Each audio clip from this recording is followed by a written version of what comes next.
Hey guys, welcome back to Chattin with D. Today I got a chance to interview Wellness Educator Samantha Martins. Make sure to hit that subscribe button and let's get started. Chattin with D is where you need to be. Hello Samantha, thank you so much for coming on to my show. How are you doing? I'm doing well, and thank you so much for having me. I'm really excited to have this conversation with you, and honored that you just want to talk to me and being able to share more of my story and experience. So thank you for having me. We are so honored to have you on this show, and we are so excited to get into your journey. Let's just start off right away. How did you get started in the cannabis industry? Tell us your story. Yeah, so I'm still pretty kind of like new in that game and finding my way in cannabis. My entry point really is through this, right? I've been a long time yoga student and teaching for the last 10 years and integrating, kind of like my psychology background and, all the yoga and fitness, experience that I have. I also worked as a personal trainer. So just really coming into the space from kind of that mind, body, spirit kind of path, because cannabis was something that I turned to for my own physical, mental, and emotional wellness, and even spiritual wellness. So like my entry point has been, I guess you could say, like from the teacher aspect, because I am a teacher, I am an educator. I've been teaching yoga, essential oils, kind of like natural living for quite a bit. And cannabis was just like the latest, addition to that. Like I was like, well, it just makes sense for me to talk and share about something that I've been researching and studying on my own. Like, why not share that information with others, right? The same way that I talk about, yoga or meditation or breath work or the power of essential oils, like talking about the cannabis plant and how we can incorporate that for our mind, body, spirit wellness. Yeah, that's amazing. And that's so great that you start from the point of educating others about the importance of breath work and meditating and yoga and cannabis. And it's so beautiful that you're able to take all these aspects of your career and bring it all together. What are some of the services that you offer within your career? Like, it's very interesting talking about what I do because I just do so many different things. So it's like some people just want, like yoga, privates, or some people want to just have kind of like more of a support system to help educate them about, rituals that they can do daily. So kind of like coaching in that regard of, tying in the psychology, tying in, obviously the physical practices and movement, right? To create, more space in our bodies, to create, improve our quality of life, educating and teaching about breathwork, meditation, as well as, cannabis. I do some 420 yoga classes in just this kind of very mindful way of tapping back into the history of cannabis, especially as it pertains to the yoga practice and so many spiritual practices. So that's been like the latest thing that I've been doing in integrating, the yoga, the meditation, breath work, right? Kind of like plant medicine in a different way, as well as tying in cannabis and sharing that in a virtual space as well. And those have been really fun to still be able to cultivate like this mindful cannabis and wellness community.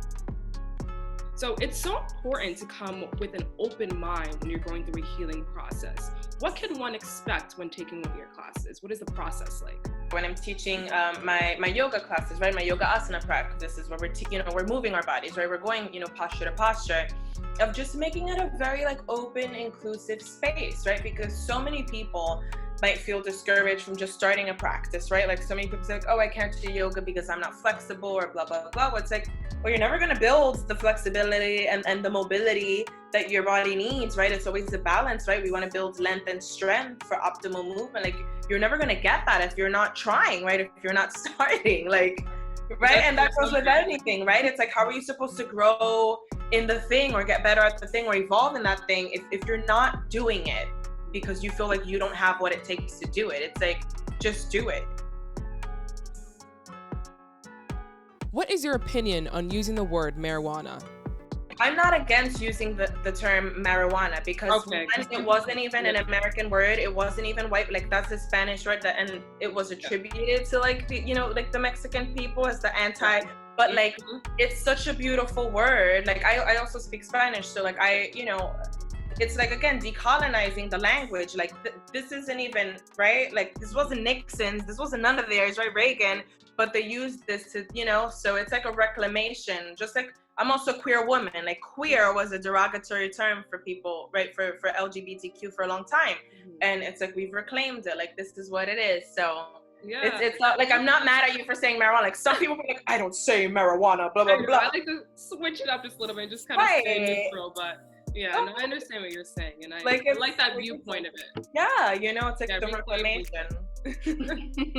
So the legalization of cannabis is soon to become nationwide. And I know within some of your classes, a lot of your proceeds go towards donating to a certain organization. Can you tell me about that organization that has to do with justice reform?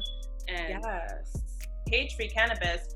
They work on a couple things like reparative justice within cannabis. So, again, we know the war on drugs and the war on cannabis is a war against people of color. Like, period. Like, we know that.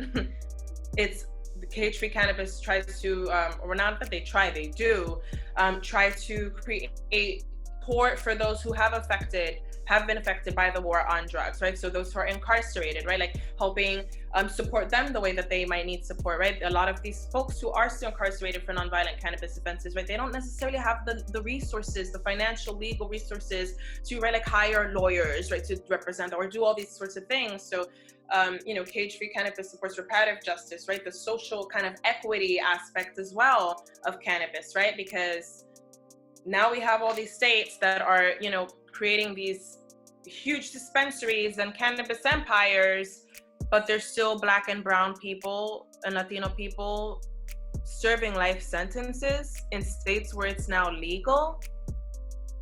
And the times now are changing. And like you said, it affects our communities so deeply, but what is so important now is organizations such as Cage-Free Bird and just getting the message out there and educating others, such as yourself is doing with your work. And I really, really admire that. So I want to ask you, when did you find your calling in life to be a wellness teacher? I've been practicing yoga since I was a teenager. I started practicing in high school. When I was 18, I did my first yoga teacher training. And, while I was in college, I was like, okay, this is cool. I can, teach some yoga and still be in school and yada, yada, yada. And, I graduated with my degrees, my double major, bachelor's in psych and music, psychology and music. But I just felt like, I really love teaching yoga and I really love helping people, experience themselves, right? Like physically, mentally, emotional. I was like, I think I want to just kind of keep doing that. And I stuck with it. Like I stuck with it because it's something that brings me joy. Well, I'm so happy that you found your passion and really just followed your joy from such a young age, and to be able to make this a beautiful career. And I want to ask, what advice can you give for someone trying to become a wellness teacher and just get into this industry? Once you get in and really start doing this work, like you gotta be pretty grounded, because there's stuff that comes up. Like this is not for the faint of heart, you know what I mean? And I don't say that to like scare people, but just again keeping it real, because people think they're gonna get on this magic carpet ride and everything's sunshine and roses and unicorns. But with this work, it's like, there's always the light and the shadow. You have to do the shadow work and understand that, and the light will illuminate that, and it's like two sides of the same coin, right? Like yin and yang. Thank you for that advice. Wow, I'm blown away, and I'm really, it resonated with me what you were saying, and I'm gonna take that and just kind of just put it into my everyday life. So thank you so much for coming onto my show and just being vulnerable about your experiences and just really sharing and keeping it real. Thank you so much, Samantha. Thank you, Vienna.